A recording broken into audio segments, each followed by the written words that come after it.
Bienvenidos, plumeros, a otro oscuro relato en La pluma oculta.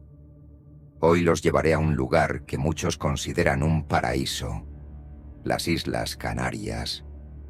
Un destino de ensueño para millones, pero también el escenario de algunos de los misterios más inquietantes del océano. Dicen que el mar esconde secretos que jamás deberían ser revelados. Las aguas que rodean las Canarias están cargadas de historias tan antiguas como oscuras. Relatos que hablan de desaparecidos, de luces extrañas, de sonidos que nunca deberían escucharse. Y hoy les contaré una de esas historias, la de un grupo de viajeros que, buscando unas vacaciones inolvidables, se embarcaron en un ferry hacia las islas. Un ferry que jamás debió zarpar. Prepárense, porque este viaje no es solo un cuento. Es una advertencia para quienes se atreven a desafiar el océano y sus secretos. Esto es el aterrador viaje a las Islas Canarias.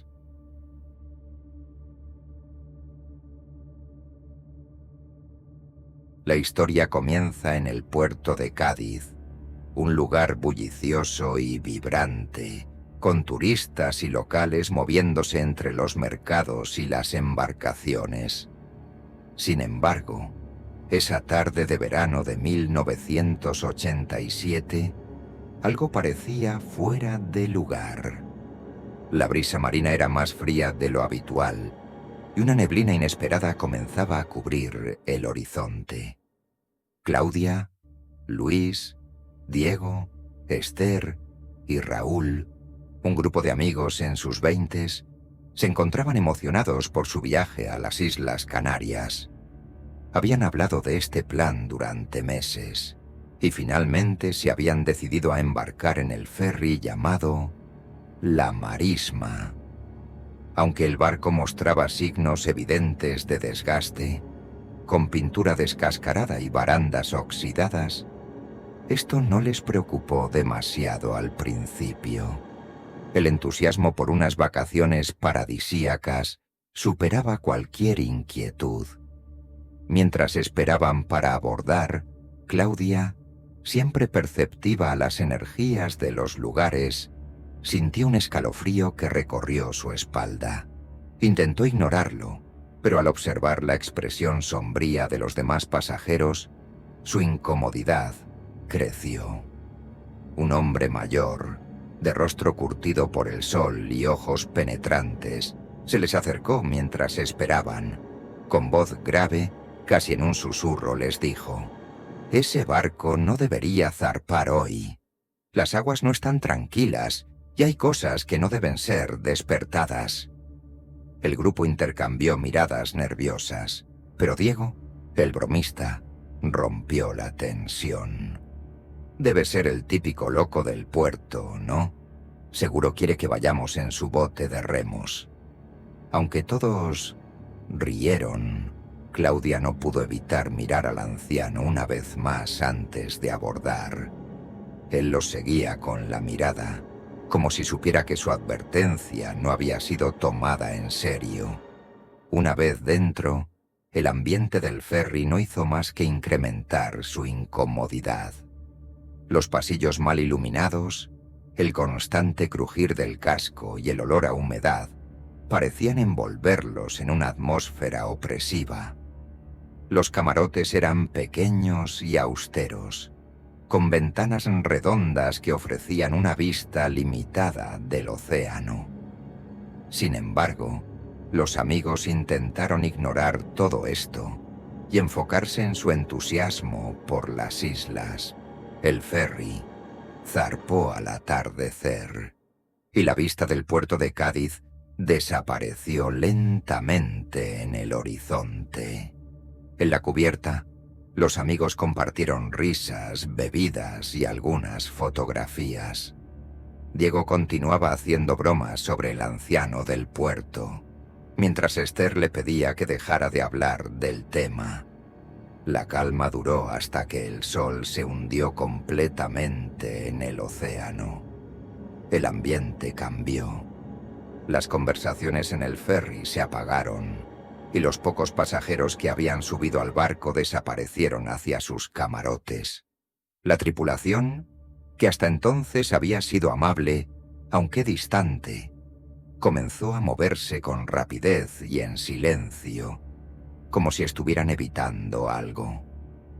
Claudia, incapaz de dormir, decidió salir de su camarote.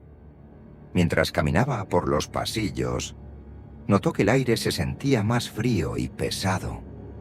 De repente, escuchó un sonido lejano, un canto suave, casi imperceptible, que parecía provenir de las profundidades del barco. Intrigada y aterrorizada, siguió el sonido hasta llegar a una puerta metálica que conducía a la sala de máquinas. Al acercarse, sintió que el canto se transformaba en un susurro que repetía su nombre. Claudia, Claudia Dot, Dot, Dot. El miedo la paralizó por un momento, pero finalmente logró retroceder y correr hacia su camarote. Decidió no contarle a los demás lo que había escuchado. No quería parecer paranoico. Mientras tanto, Diego, que había salido a fumar, observó luces verdes parpadeando en el agua a la distancia. Al principio pensó que se trataba de otro barco, pero las luces comenzaron a moverse en círculos como si estuvieran rodeando al ferry. De pronto, un golpe sordo resonó contra el casco del barco, seguido de un sonido profundo, como un rugido que parecía emerger desde las profundidades del océano. Al mirar de nuevo, las luces habían desaparecido. La mañana siguiente amaneció con un cielo gris y una bruma espesa que impedía ver más allá de unos pocos metros. Durante el desayuno, el grupo notó que algunos de los pasajeros parecían ausentes. Un hombre mayor, que la noche anterior había estado sentado cerca de ellos, no apareció. Mientras Claudia y Esther desayunaban, escucharon a dos marineros susurrando en la mesa de al lado. «Es el tercero esta semana. Siempre pasa cuando cruzamos este tramo de agua». Claudia intentó escuchar más, pero los marineros se levantaron rápidamente cuando notaron su presencia. El grupo intentó distraerse durante el día jugando cartas en la cubierta y tomando fotografías del paisaje, pero el ambiente tenso del ferry era innegable. Incluso Esther, que solía ser la más optimista, comentó en voz baja: ¿No les parece raro que no hayamos visto al capitán ni una sola vez? ¿Y por qué los marineros parecen tan nerviosos? Esa tarde, Esther decidió acercarse al puente de mando para buscar al capitán. Cuando llegó, escuchó un murmullo detrás de la puerta cerrada. «No miréis al agua, no miréis al agua». Decidió regresar con los demás, convencida de que algo extraño estaba ocurriendo. Esa noche, la situación empeoró. Mientras Raúl se dirigía al baño, desapareció. Sus amigos lo buscaron por todo el ferry, pero no encontraron rastro de él. Cuando alertaron a la tripulación, los marineros evitaron darles respuestas claras, limitándose a repetir: «El océano siempre se cobra lo que le pertenece». El ferry se deslizaba silenciosamente entre la niebla, mientras una atmósfera opresiva se cernía sobre el barco.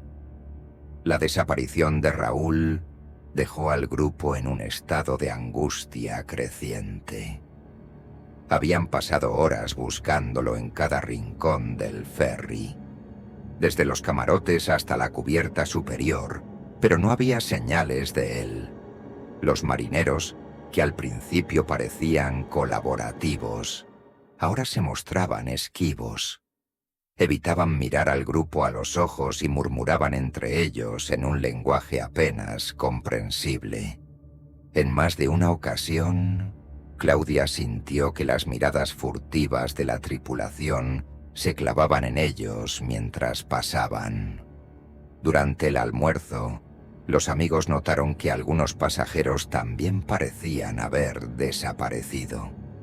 Los pocos que quedaban se movían con cautela, como si temieran algo. Luis intentó hablar con una mujer mayor que estaba sentada sola, pero ella solo le susurró: «Quédense en sus camarotes esta noche. No salgan, pase lo que pase». Claudia y Luis intercambiaron miradas preocupadas. Algo iba muy mal, y la tripulación no parecía tener intención de ayudarlos. Durante la tarde, decidieron investigar por su cuenta, convencidos de que encontrarían alguna respuesta en las entrañas del barco. La entrada a la sala de máquinas estaba protegida por una gruesa puerta metálica que se cerraba con un pestillo oxidado. Al abrirla, un olor a humedad y aceite quemado los golpeó, mezclado con un leve aroma metálico que les revolvió el estómago. El lugar estaba envuelto en penumbras, iluminado solo por luces parpadeantes que proyectaban sombras inquietantes en las paredes. Mientras avanzaban, Claudia notó algo extraño. Símbolos tallados en el metal de las tuberías y las paredes. No parecían parte del diseño del barco. Eran figuras extrañas, como círculos entrelazados y líneas que formaban patrones hipnóticos.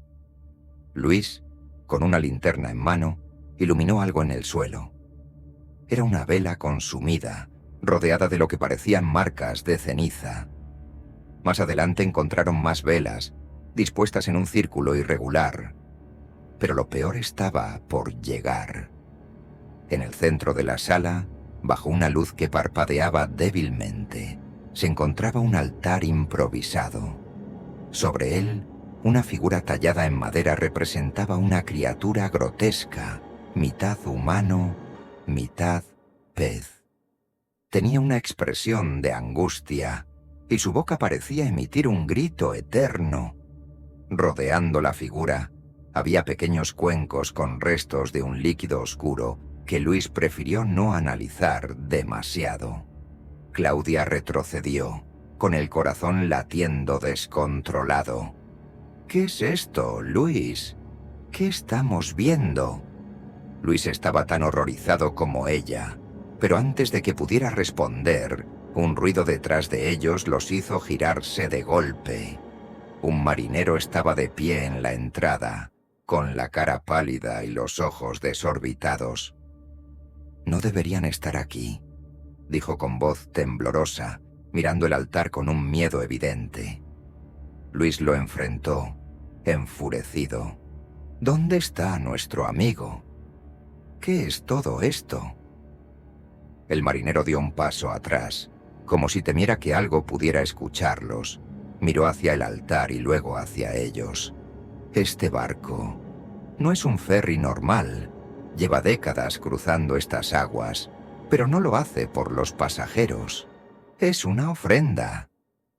Claudia, con la voz temblando, preguntó: «¿Una ofrenda? ¿A quién?» El marinero bajó la voz, casi en un susurro. «Cada viaje, el océano elige. Algunos desaparecen para que el resto podamos cruzar. Si intentamos detenerlo, el barco no regresará». Luis lo agarró por el brazo, sacudiéndolo con fuerza. «Esto es una locura. No vamos a quedarnos de brazos cruzados mientras algo, o alguien, nos mata uno por uno». El marinero lo miró con desesperación.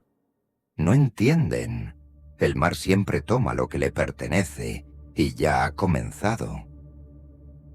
Un estruendo ensordecedor sacudió la sala de máquinas, como si algo enorme hubiera golpeado el casco del barco desde el exterior. El marinero palideció aún más y salió corriendo, dejando a Claudia y Luis solos. Las luces comenzaron a parpadear violentamente, y un rugido profundo resonó desde las profundidades del océano.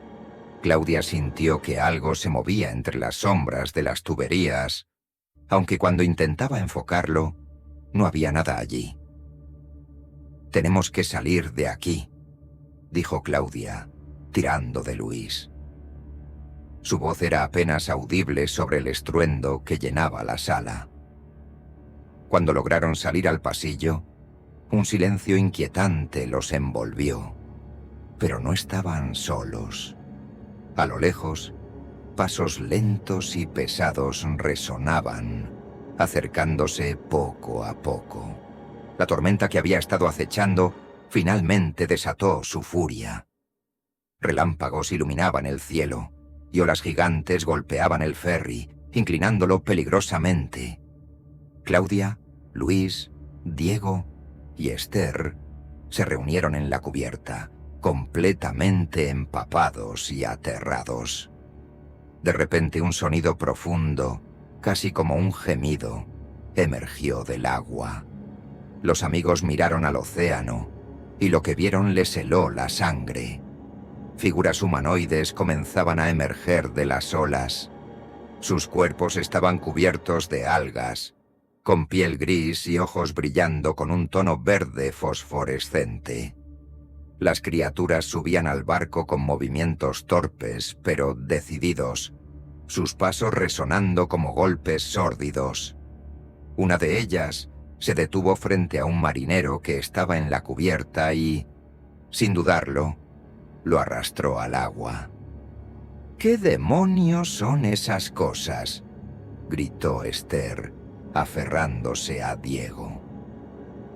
Los pocos tripulantes que quedaban comenzaron a arrojarse al mar, como si prefirieran enfrentarse a las olas antes que quedarse en el barco. Claudia observó horrorizada cómo un marinero gritaba antes de saltar: «El mar siempre toma lo que le pertenece». Cuando las criaturas parecían haberlos acorralado, una figura emergió entre ellas. Era un hombre alto, vestido con un uniforme de capitán, pero su piel estaba descompuesta, y sus ojos eran pozos oscuros que parecían absorber toda la luz. «Este barco navega para nosotros», dijo con una voz grave y resonante. «El mar siempre toma lo que le pertenece». Luis, en un acto desesperado, gritó: «No puedes llevarnos, no hicimos nada malo». El capitán inclinó la cabeza ligeramente, como si estudiara a los amigos. «No se trata de justicia, se trata de equilibrio. Este barco es el puente entre lo que está arriba y lo que está abajo». De repente, la tormenta cesó. Las criaturas comenzaron a retroceder hacia el agua, pero antes de desaparecer, el capitán señaló a Claudia: «Nos volveremos a ver. Siempre nos encontramos». Cuando las luces del barco volvieron a encenderse, los amigos se dieron cuenta de que estaban solos. La tripulación había desaparecido, y no quedaba ni rastro de los otros pasajeros. La cubierta estaba vacía, y solo el sonido del viento rompía el silencio. Claudia miró al océano, donde las luces verdes seguían parpadeando antes de desvanecerse lentamente en las profundidades. El ferry, la marisma, nunca llegó a su destino. Cuando un barco pesquero lo encontró flotando a la deriva, estaba vacío. La tripulación, los pasajeros y el capitán habían desaparecido. Solo quedaron señales de una tormenta violenta. Ventanas rotas, mobiliario destrozado y el eco del viento que silbaba a través de los pasillos vacíos. Claudia y Luis fueron hallados en un bote salvavidas, a kilómetros del ferry. Estaban deshidratados, en estado de shock, y apenas podían recordar cómo habían salido del barco. Los pescadores que los encontraron dijeron que el bote flotaba en completo silencio, rodeado por una extraña niebla que parecía envolverlos como un manto.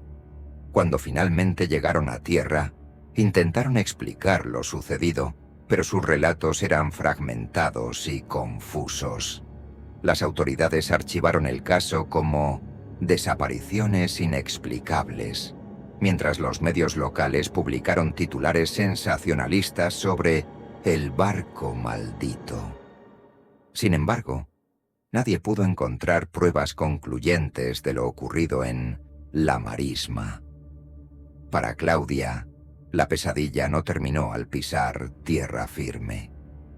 Durante las primeras semanas, cada vez que cerraba los ojos, revivía los momentos en que las criaturas emergían del agua y el capitán la señalaba con su mirada oscura. Pero el verdadero terror comenzó cuando empezó a escuchar el canto. Era un sonido suave, apenas audible al principio, que parecía resonar en su mente cuando estaba sola. Por las noches, el susurro de su nombre era tan claro que la hacía levantarse de la cama, buscando una voz que nunca estaba ahí. Claudia, Claudia, dot, dot, dot. Una madrugada, al despertar bañada en sudor frío, miró por la ventana de su apartamento y vio algo que la dejó petrificada. Una luz verde parpadeaba en el horizonte, como un faro perdido en el mar. Al parpadear, desapareció, pero Claudia sabía que no era una ilusión. Un día, meses después del incidente, Claudia decidió enfrentarse a sus miedos. Viajó sola a una playa desierta, justo al amanecer. El océano estaba en calma, pero la sensación de ser observada era abrumadora. Mientras caminaba por la orilla, encontró algo enterrado parcialmente en la arena. Era un pequeño fragmento de madera, tallado con la figura de la criatura que había visto en el altar del ferry. Cuando lo tocó, sintió un escalofrío recorrer su cuerpo. Al levantar la vista hacia el océano, creyó ver una sombra oscura moverse bajo las aguas. Sus ojos se llenaron de lágrimas, pero no de miedo, sino de resignación. El susurro regresó, esta vez más claro que nunca. Siempre nos encontramos. Claudia dejó caer el fragmento en la arena y retrocedió, temiendo que si se quedaba un segundo más, algo emergería del agua. Nunca volvió a la playa, ni cerca del mar. Por las noches, cuando todo está en silencio, Claudia aún escucha el canto. A veces, en la quietud de su apartamento, siente que algo la observa desde las sombras, algo que el océano le entregó y nunca la dejará ir. Mientras tanto, los pescadores que recorren las rutas cercanas a las Canarias hablan de un ferry que aparece y desaparece en medio de la niebla, con luces verdes parpadeando en su cubierta. Nadie se acerca, porque dicen que aquellos que lo hacen nunca regresan. El mar nunca olvida, y siempre toma lo que le pertenece. El mar es profundo, insondable y cruel. Sus secretos, ocultos en las sombras de las profundidades, no siempre deben ser descubiertos. ¿Y tú? ¿Crees que esta historia es solo un cuento? ¿O acaso es una advertencia de lo que el océano guarda para quienes lo desafían? Si este relato te dejó pensando, no olvides suscribirte a La Pluma Oculta, donde exploramos las historias más oscuras y misteriosas. Dale like, comparte con tus amigos y activa la campanita para no perderte ningún relato. Y recuerda, si alguna vez escuchas un canto en el mar, no lo sigas, porque tal vez lo que te llama desde las profundidades nunca te dejará volver.